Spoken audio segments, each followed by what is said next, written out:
Okay. Lot of car commercials for the Super Bowl.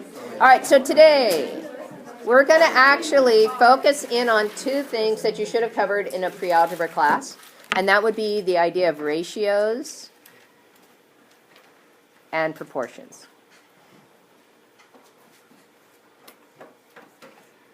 But we're going to style them up and involve them with geometry. Okay, so this actually comes from lesson 7.1 in your book. And Mikey, just to let you know, right now we've got the quiz scheduled for Tuesday since Monday's a holiday. And the project for Super Bowl is due Friday. Okay? Wait, this Friday or next Friday? This Friday. Okay. So we need to make sure that we understand the terminology. So we're going to deal with ratios first, and then we'll go into proportions. And this notion of ratios is going to show up quite a bit throughout this whole chapter. So a ratio is simply a comparison of two numbers. And what mathematics are you using when you compare two numbers? Division, right? Using division.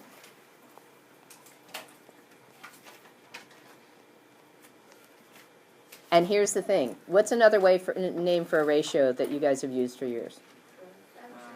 Fraction, right? And what do we always do to fraction answers?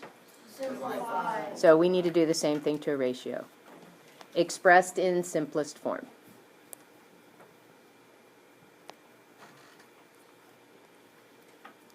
Now there's multiple ways to write ratios, and they get used, probably there's an emphasis on one that's different than what you're used to writing ratios as. So we have an exception. We have to make sure that x doesn't equal 0 and y can't equal 0. And you'll see why in just a minute. You can use words, x to y. So we're comparing x to y. We can use a colon, x to y. And this happens to be the one that you might see a little bit more often in geometry.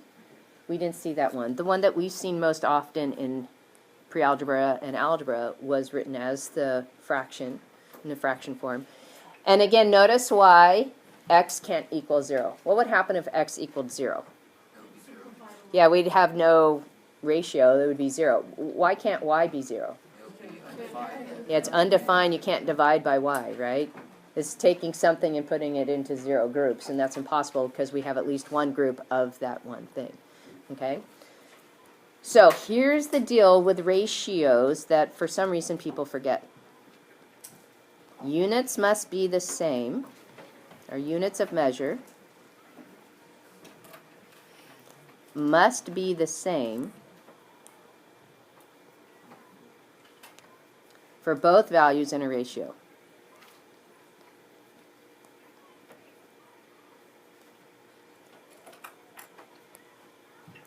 Okay, so you cannot compare two different labels and call it a ratio.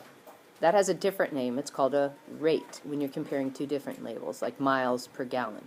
So the big problem here that you have to pay attention to, if the labels don't match, you're going to have to do some conversions to get both labels to be the same, and then you can put them together as a ratio. Okay? So it's super important that you guys pay attention to that. And I'll give you, or you'll have some on your homework tonight. I have an example for you too. All right, so the ratio of three numbers, so we can do more than just two, and that's what you guys are used to, is two numbers, but now we can do it the ratio of three numbers.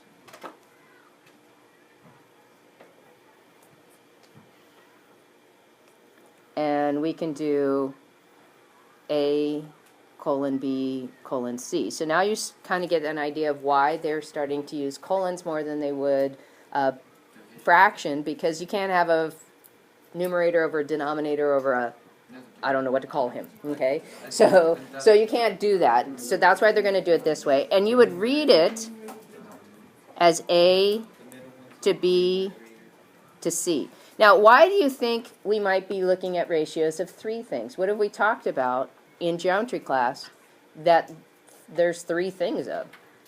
Dakota. Dakota? Triangles. Triangles. Triangles have three sides. Triangles have three angles. So we may be looking at the ratio of the sides, the ratio of the angles, and so we may be coming up for this. Now, this also means,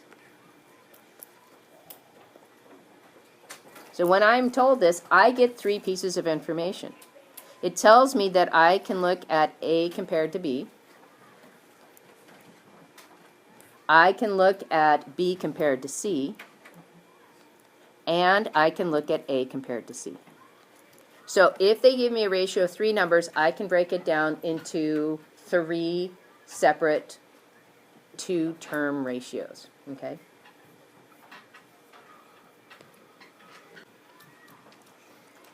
So example 1.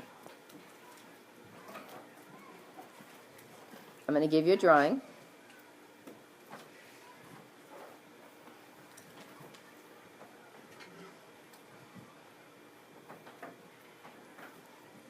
And I'm going to give you some information. So ZOID.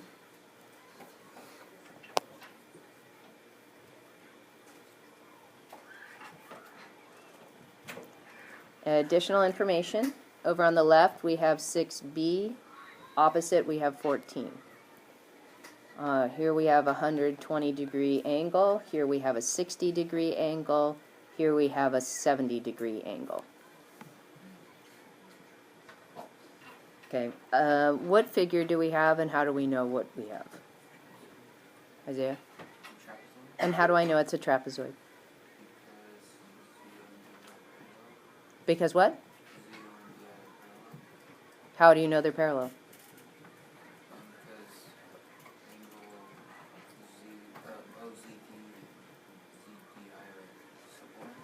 Okay, notice that we could call it angle Z and angle D because there's only one angle coming out of each of those vertices.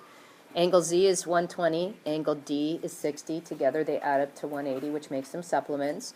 And in order to have two lines cut by a transversal and same side interior angles are supplementary, then the lines have to be parallel. So we have one set of parallel sides. Notice that we don't have the other set because 60 plus 70 is only 130.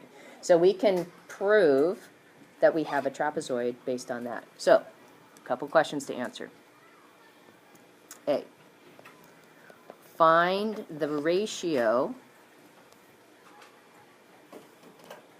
of the length of OI to the length of ZD. Okay? The length of OI to the length of ZD. So what I do is I put them in the order that they're written. OI is mentioned first, he goes in the numerator. ZD was mentioned second, I put him in the denominator. Then I look at my diagram and identify the values that go with them. Aiden, Ethan, if you have questions, bring them this way. The length of OI is 14. The length of ZD is 6B. Now remember we said that a ratio is a comparison of two numbers using division expressed in simplest form. Is this in simplest form? Yes. Okay. Actually, no. What do 14 and 6B have in common? 2. They have a 2. So I'm going to divide a 2 out, and I get 7 over 3B. That would be the ratio of those two. So we got to make sure that we always reduce to lowest terms. Wouldn't the variable make the division not able to happen? No, because 6B is a product, and I can simplify any factor of the product with any factor from the numerator. You're thinking about adding and subtracting. You could not add or subtract those two numbers. But multiplying and dividing, we can simplify. Okay? All right, so that was part A. Part B. Find the measure of the smallest angle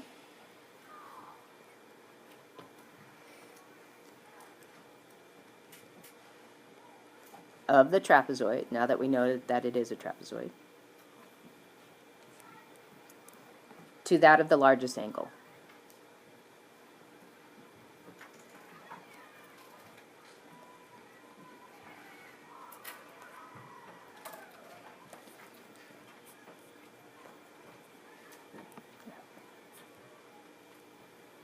Okay, so first thing we need to do is we need to figure out which is the largest angle and which is the smallest angle, and we have an angle missing. So how do we figure out what the measure of angle O is? What can we do for that one? Rachel. Since CO and DI are parallel, you can subtract. And angle I and O are supplementary, you can subtract 180 from 70. Okay, since O and I are same side interior, they're supplementary, so they together would have to equal 80. So we could solve, and we get the measure of angle O is equal to 110 degrees. Okay, so now looking here, which angle would be the smallest? D. So measure of angle D would be considered the smallest, and which angle would be the largest angle? Z, right? Because it's 120. So then we take their numbers, and we have 60 over 120, and then we simplify. And what do we get? So that is the ratio of the smallest angle, angle D, to the largest angle, angle Z. All right, next page. Let's do another example. A poster is 1 meter long and 52 centimeters wide.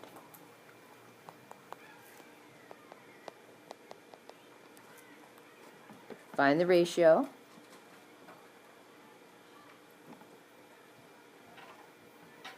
of the width to the length.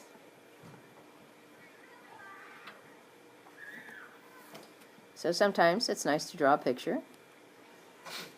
So the length is 1 meter and the width is 52 centimeters. Okay.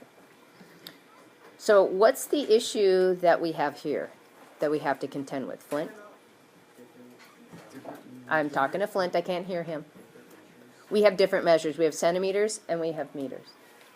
So the easiest way to get the labels to match is to pick the guy with the bigger label and to convert him to the guy with the smaller label, because that will eliminate, in most cases, any decimals we could get or fractions. So I'm going to take 1 meter, and the conversion would be to centimeters. How many centimeters are in a meter? 100. So we have 100 centimeters for 1 meter. So this is called dimensional analysis, and I get 100 centimeters. Is the same thing as 1 meter. Now that I have labels, I can go ahead and solve this out. So what I have is we have width to length, and I got to make sure that I put them in the right spots. If I put them in the wrong spots, I'm going to get the wrong ratio. So it says the width was 52 centimeters, and I'm going to just temporarily add the labels so that you can see something that happens. The length converted to centimeters is 100 centimeters. Now notice what happens. The labels cancel out. That's why in ratios you don't see labels, because the labels are the same and they cancel each other out. Now, what else could I do to 52 and 100? Okay, Paige? Yeah, what can I reduce by, Paige? That didn't sound like Paige. Okay. Now, 52 should be, those of you who ever play cards, there's 52 cards in a deck. There's 4 suits with 13 in each. So 52 is one of those numbers. So if I divide by 4, I get 13 over 25. Notice I do not get labels in my ratios. I have had issues with questions on the quiz on this where kids look at M as a variable as opposed to a measurement label. So you need to pay attention that if you see M, don't think it's just the letter M. Look at your other label. If it's CM or MM, that tells you, oh, they're talking about measurement labels. So you need to be kind of fluid in your thinking on these. Okay? All right, I got one more with ratios. And this comes from algebra class. But this idea shows up a lot throughout this book. The measures of 3 angles of a triangle are in the ratio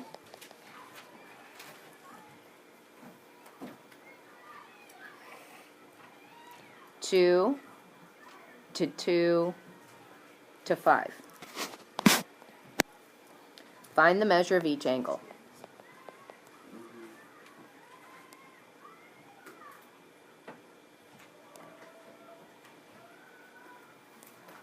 All right, so let's just take a moment and let's look at that ratio 2 to 2 to 5.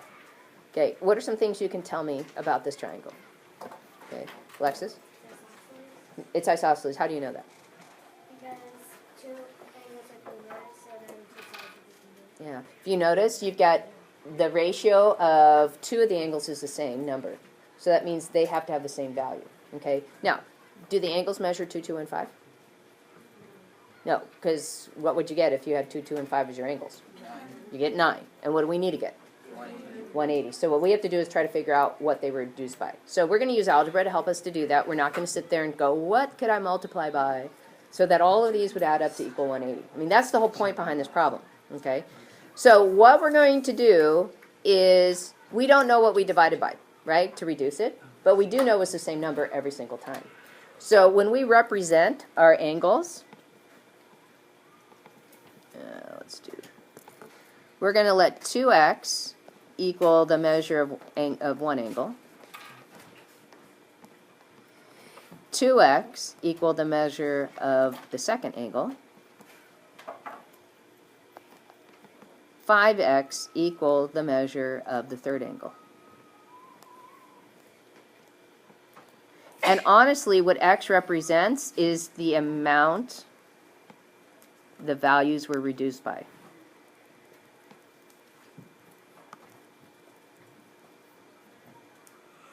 Okay, so that's really what x is. But if I just label out 2x, 2x, 5x, that those are the measures of angle 1, measure of angle 2, measure of angle 3, respectively, I have actually defined my variables accurately. I don't need to, in addition, say x is the amount the values were reduced by. That would be an option, to have this, the x by itself, be the only definition, and then in my equation, I write it out. Now, we just said, what do the three angles add up to equal in a triangle? 180. So I take each of my measures, I add them together, and set them equal to 180. Okay.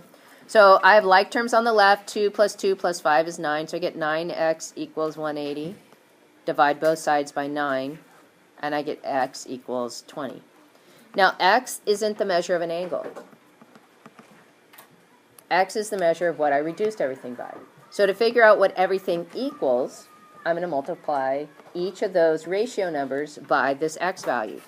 So I'm going to get 2 times 20, 2 times 20, and 5 times 20. So I get one angle measures 40 degrees, another angle measures 40 degrees, and the third angle equals 100 degrees. Now, I keep getting arguments on tests. Well, they didn't have the label on the test. Why do I need to give the label? Because you're supposed to leave your answer with a proper label. Just because the test publishers, where I'm getting most of this stuff, were too lazy to put it in there because it costs too much to do it, doesn't mean that you get to forego putting it in because it didn't tell you to. You're smarter than that. You don't have to be told what to do every single time. Well, maybe you do. I don't know. Let's try to get beyond that. All right, so that's a typical algebra problem when we were dealing with ratios way early in the year. All right, so now that kind of concludes the ratio section of our notes. Let's talk about proportions. And this is very short.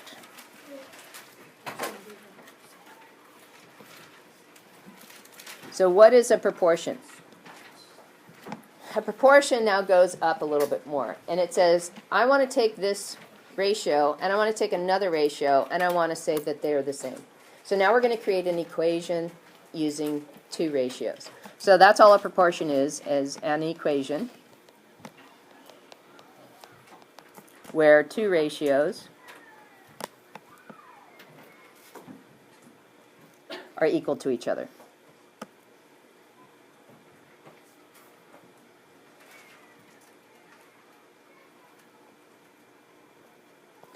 And so you're used to seeing that probably 6th grade, pre-algebra, that kind of stuff, where you were given a fraction equals a fraction, but one of the pieces had an x, and your job was to figure out that missing piece.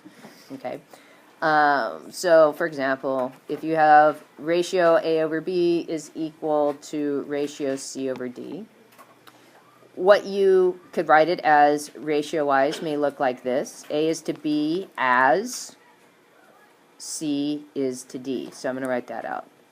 A is to B as C is to D. Now, this kind of logic is what you would see in your English class, where it'd be like smart is to A as dumb is to F. Okay, that's a really bad example, but that's just what came to my head. So you were trying to figure out, and this used to be on the SAT, where they would try to get you to see what kind of relationship is going on between these two, and it would be more like smart is to A as dumb is to, and you'd have to figure out what the blank would be. Okay, so this is the same logic. Hello, geometry class. Logic, not about math so much as it is logic, which, by the way, is math. All right, now, we have each of those variables has a distinct position. And then they also, what we're going to talk about tomorrow, they have a distinct name. So, A is considered the first term of the proportion.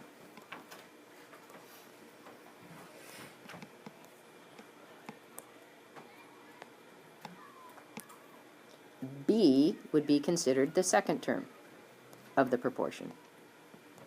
So you can use, and the parenthesis, or the quotation marks mean repeat what I just said. Okay.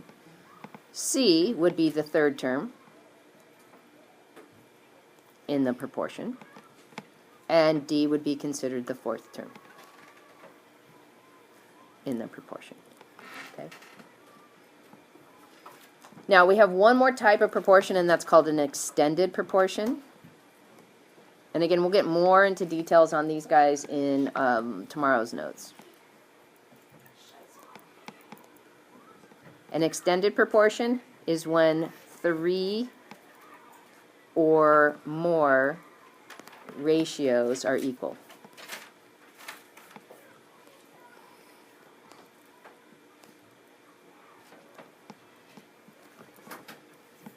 All right, and that does it for notes.